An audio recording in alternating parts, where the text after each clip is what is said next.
Donald Trump wants to rewrite the Constitution because apparently over 150 years of settled law just isn't quite good enough for him.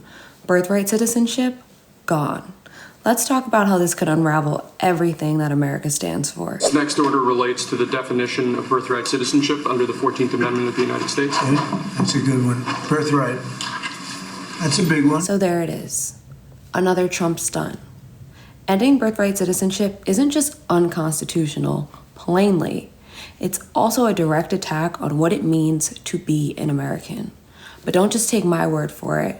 Listen to what Arizona Attorney General Kris Mayes had to say. But the president wants to twist history and have us pretend that the words written in the 14th Amendment and a century and a half of legal precedent do not mean anything. He is dead wrong.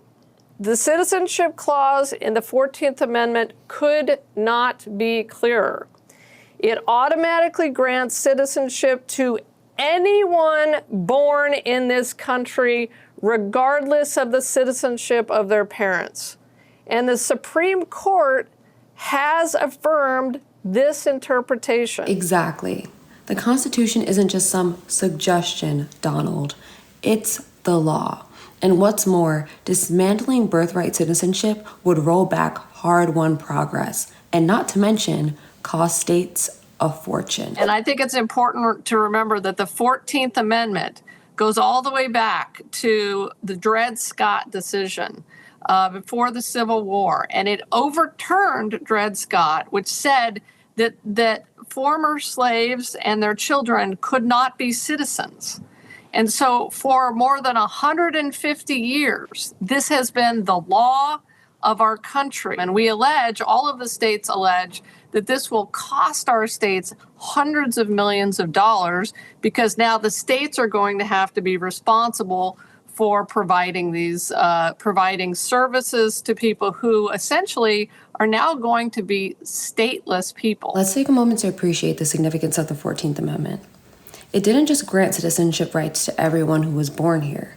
It also corrected one of the darkest rulings in this nation's history, Dred Scott, where the Supreme Court declared that Black Americans could not be citizens of the United States. Trump's plan, it threatens to take us back to those days of inequality and injustice. And on top of that, let's talk about the price tag. This policy would saddle states with massive costs, draining resources for a cruel and unnecessary agenda. Fiscally irresponsible and morally bankrupt. That's Trump's agenda in a nutshell. This is just not a popular policy. End birthright citizenship for children born to immigrants illegally here. Look at this. Just 35% support.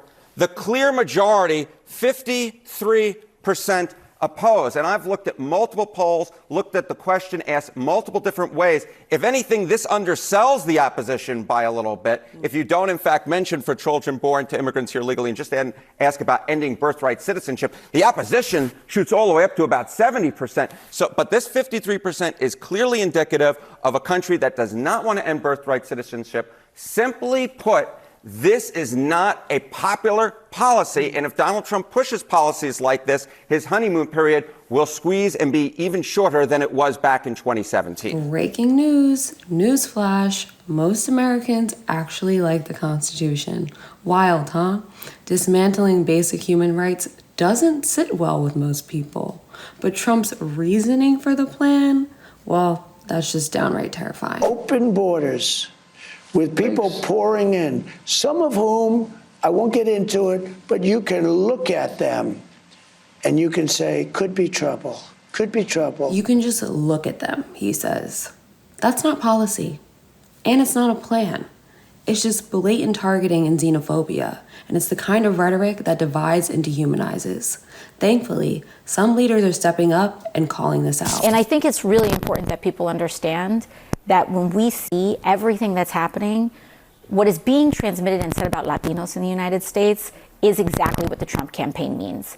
He believes that Latinos, as we've seen, are an unimportant, unvalued, and unnecessary part of the United States of America. And when Stephen Miller comes on and talks about America for Americans, he's not even talking about U.S. citizens as Americans, because Stephen Miller kind of flirts with this idea of taking away U.S. citizenship from people depending on his own personal opinions about what being an American means. And so the Trump campaign is very clearly transmitting who they believe is an American and who they don't, not based on citizenship, but based on ethnicity and based on their opinion of Donald Trump. Exactly.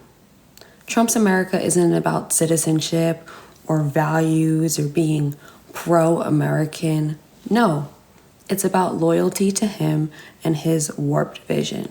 And that's not what this country stands for, and we need to remember that. Throughout his political career, Donald Trump has consistently targeted those with less privilege than him, racial minorities, immigrants, the LGBTQ plus community, and what he's doing now is no different.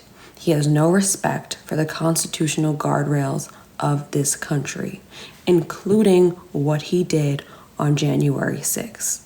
We've all seen it. And this is what autocrats do. They dismantle the fundamental principles of a country until there's nothing left. We've seen it happen, and we will not let it happen here. Stay informed and speak out.